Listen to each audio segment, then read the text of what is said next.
How many men have been president of the United States? Oh, it's 46 or something. Well, shall we ask the great man himself? Shall we ask the current president? Is he here? Is he here tonight? Ladies and gentlemen. What a waste of a guest. I'm glad we've given up my seat. I think I sat in the audience for this one. Here he is, the president, but which number of the United States? He's here to tell us.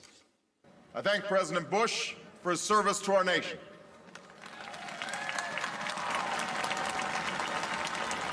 As well as the generosity and cooperation he has shown throughout this transition.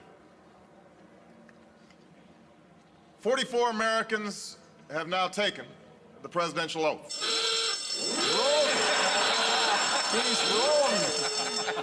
He's wrong. He made a mistake.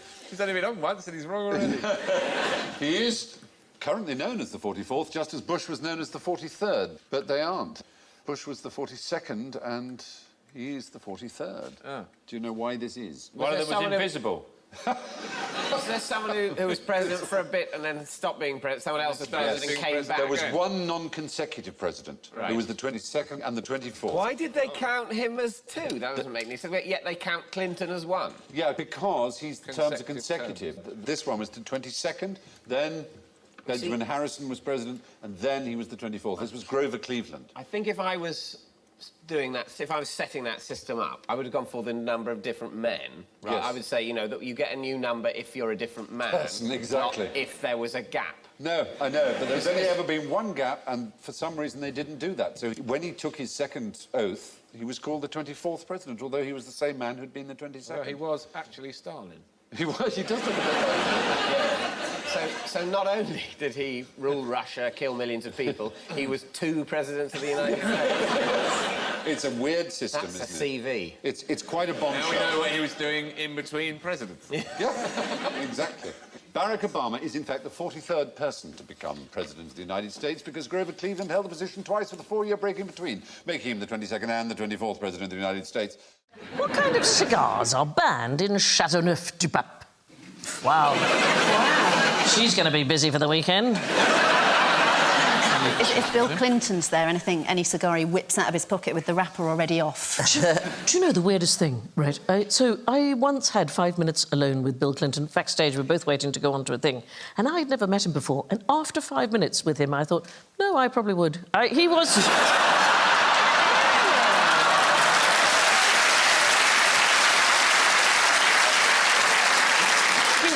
mesmerising. Was it? Yes, and I'm about the right height. It was all... there was just something about him. He's mesmeric. He's got a very dreamy voice. And he just... Hey, nice to meet you, Sandy. And he locks onto you like you're the only person... I mean, I was at that moment. Anyway, back in the 1950s, UFOs were known as flying cigars. And in 1954, Chateauneuf-du-Pape banned all UFOs from that region of France, or as they were known, flying cigars.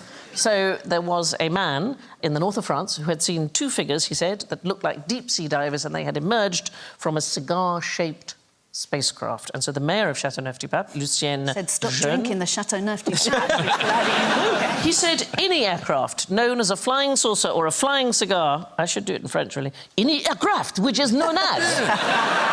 That's still English. I was like, wow, my French A-levels just come back to me. I'm getting every word she's saying. My daughter had to do one of those essays, you know, for the French GCSE. And I said, your essay will be about shopping. She said, what if the question is not about shopping? I said, no, it is always going to be about shopping. It doesn't matter. What do you dream of? I dream of going shopping. Yeah. I really don't care what the question is. And she got an A. I wrote a thrilling story for my O-level because I only knew the words for dog, window and river. For your O-level? And I wrote a story about a man who went out the window to save a dog that was in the river. Perfect. And that became a best-selling Danish book. Was it Danish, Swedish? The man who jumped out the window to... That became a book, didn't it? Your French Did it? O-level essay. Yeah, what's that book? You're looking at me like I know all Scandinavian literature. Tell us, Sandy. Tell us everything about Denmark.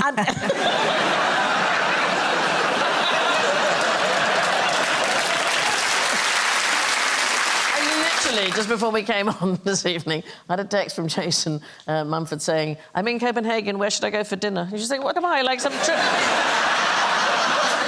TripAdvisor. Are you mates with Jason Mumford? Yes, darling. That's pretty cool. But not as close as she is to Clinton. It's all... Hey, Sandy, I'm in London. You want to get together sometime? I'll make you feel like the smallest, most beautiful lesbian in the world.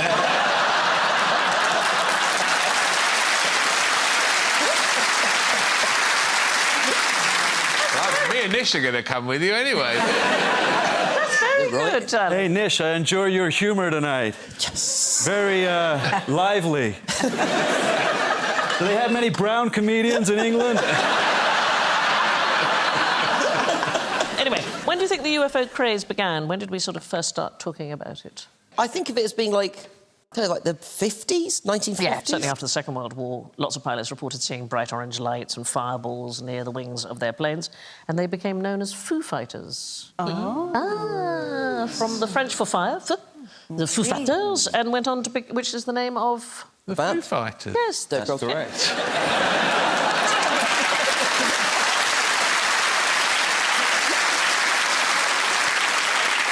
Shall I give him a point for that? Yes, Alan gets a point for just repeating what I just said. Apparently, is his name Dave Grohl? Is it Yeah. Dave Grohl? He doesn't like the name, but he sort of stumbled on it. He was reading about UFOs and then he just got stuck with it. Why are you nodding? Like, Well, because I worked at MTV for years, so I was always hanging out, you know, doing stuff with the Foo Fighters, yeah. Did you know this gentleman? I did. Does he talk like he sings? Hi, Kelly! I can't remember, but he was more alluring than a Clinton. Every time you say Clinton, it sounds vulgar. I don't know what...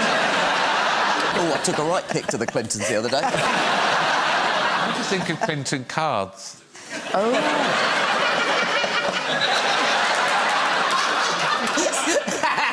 I got one from one of my stupid kids the other day. So I love the Big Slap. That is possibly my absolute favourite. That's what she said to Clinton.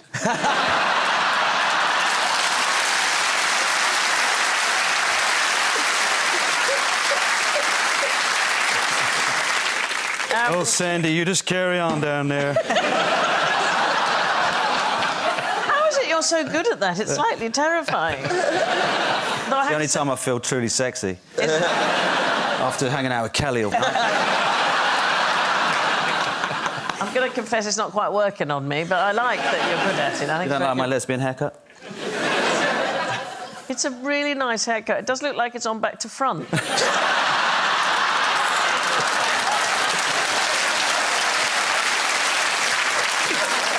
Thank you for watching. Who was the first president of America? Another two. No. Surprisingly not. No, he was probably the 15th. See? He was the first president of an independent United States of America, but there had been many presidents of the United States in Congress assembled, presidents of the Continental Congress of America. And the first one was called Randolph, Peyton Randolph. The second one was called John Hancock. Oh, Hancock, And yeah. what does John Hancock mean? Fingers on buzzers quickly, if you're an American. Oh, you got there, David. It means signature. Yes. I was just very alarmed when I first went to America and was told to put... I just heard you put John Hancock on the... My what? Where? Just put your John Hancock down. Whoa. But that's what it means. They use it all the time. Well, it's the reason being is that on the Declaration of Independence they all signed it, and everyone went sort of, and that's me. Hancock came along. John Hancock. Hancock. It is. So you can actually see it from space. Yeah. But you're right. His is the big signature on the Declaration of Independence. So there you are. There were 13 others after Peyton, and then on 30th of April, 1789, George Washington was sworn in as the first president of the independent United States. What are these people doing? Moving a massive nipple tassel. So what's this? Tippecanoe? Tippecanoe procession. Does anybody know anything about Tippecanoe? No. This is to do with an American presidential election. So it's called a presidential campaign ball. So in 1840, William Henry Harrison ran for US president against the incumbent President Martin Van Buren, and his whole campaign centred around Victory balls. So huge spheres. They were made of tin and of leather. They were more than 10 feet in diameter. And they had pro-Harrison and anti-Van Buren slogans written on them. And his supporters would go to a rally and then they would roll the ball all the way to the next town in order to gain attention. The word OK comes from this election. So Martin Van Buren came from Old Kinderhook, and OK comes from things will be as good as they were in Old Kinderhook, which is where he came from in New York. So this is the beginning of us using that expression, that things are OK. It's an extraordinary campaign because it spawned the phrase keep the ball rolling. That's where we get from. But Tippecanoe was Harrison's nickname. So he was the leader of the US forces in the Battle of Tippecanoe. And the campaign was a huge success. Harrison was elected president. First election in American history. There they are. In which a candidate won more than a million popular votes. Unfortunately, he died a month after becoming president. Run over by a giant ball, I think. Yeah. And then the really weird thing, 1888, his grandson, Benjamin, was elected president with exactly the same strategy. So here is the actual ball. And you can see how big it was. It was steel-ribbed and canvas-covered, this one, and they rolled it around 5,000 miles from Maryland to Indiana. By hand? Or Yes, did they Darren. have not even like a horse drawn No, thing? supporters would roll the ball along. God. Wow. No, it is astonishing. Yeah. That's the bloke in charge of it, isn't he? He's not happy about it, is he? No. Just found out the route. You're going downhill for 1,000 miles. Yes. There have been some truly terrible American presidential slogans. This is Ulysses S. Grant in 1872.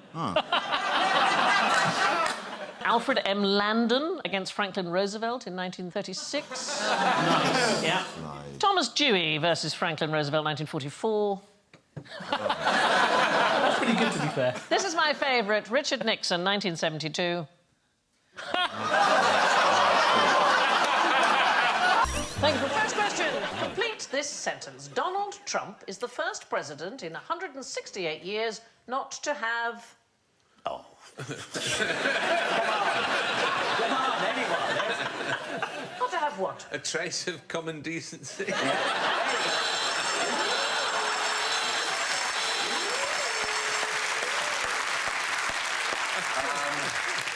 Empathy. Empathy. Charm. Charm. I think Anybody? these are all too obvious. I'm Yeah. going to go with not to have the ability to pee standing up. Wow. So, since 1850? Washington? Since 1850. What happened in 1850?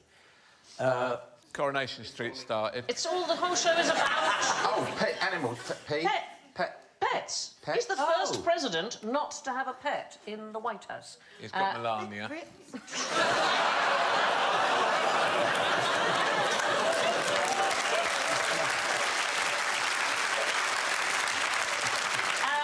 They all had pets. Thomas Jefferson had 2 bear cubs. Benjamin Harrison had 2 opossums called Mr. Reciprocity and Mr. Protection. What? Franklin D. Roosevelt had a Great Dane, rather confusingly called President. Robert Hoover's son, Alan, had a pair of alligators. Teddy Roosevelt, I think, gets the prize for best presidential pet owner. 9 dogs, 2 ponies, 2 cats, a hen, a lizard, a blue macaw, a garter snake named Emily Spinach, named by his daughter Alice because it's as green as spinach and as thin as my Aunt Emily.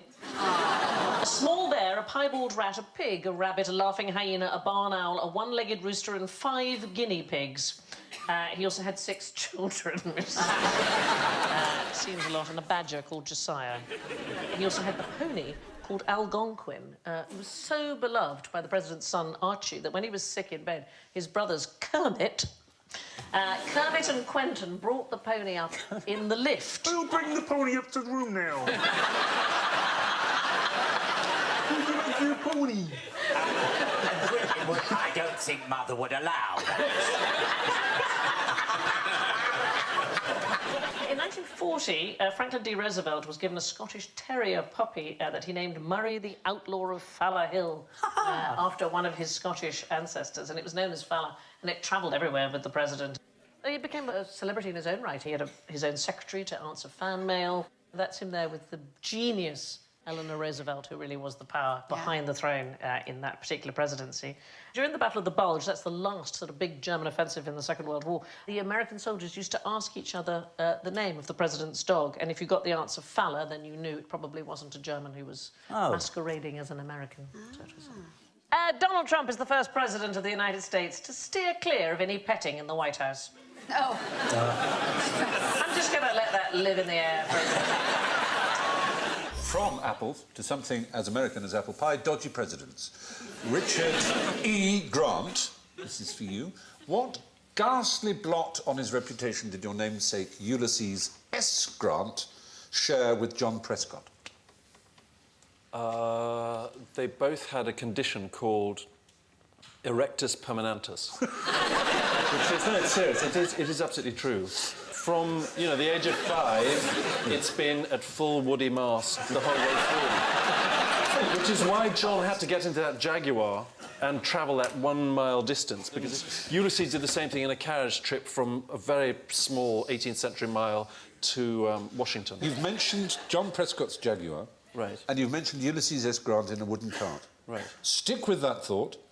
Try and expunge Woody masts from your mind for the moment. And run with the idea of vehicles. Parking offence. Speeding. Two-jagged Prescott Right. was banned from driving for 21 days in 2001 after he admitted going more than 100 miles an hour on the M1 and was fined £200. In the 3 previous years, he earned 9 points on his licence for speeding. The best reason he could come up with was that he didn't want his constituents to catch cold waiting for him. Now, 3-Buggy Grant received a speeding ticket while driving his horse and buggy in Washington, D.C. in 1869. He had to persuade the officer in charge that he was guilty, and he was fined £20. God, was that a speed camera? Like a bloke, you know, with a big black hood over him? And now hold it, now wait a minute. Watch a minute, I'll have this. No, it was a sketch artist. There's something very odd also that they both had in common. They both won rather extraordinary prizes. Ulysses S. Grant, as a boy, won a prize for taming a pony in a circus. But the prize that Prescott won, very odd, 1951 in Brighton. The Prescott family won second prize. Nobody needs? The most typical family in Britain competition. But second. Yeah, but second. But it should have been first because the winning family was found out to be distantly related to the organiser of the competition. So there was corruption, but not on the part of John Prescott. But there you are.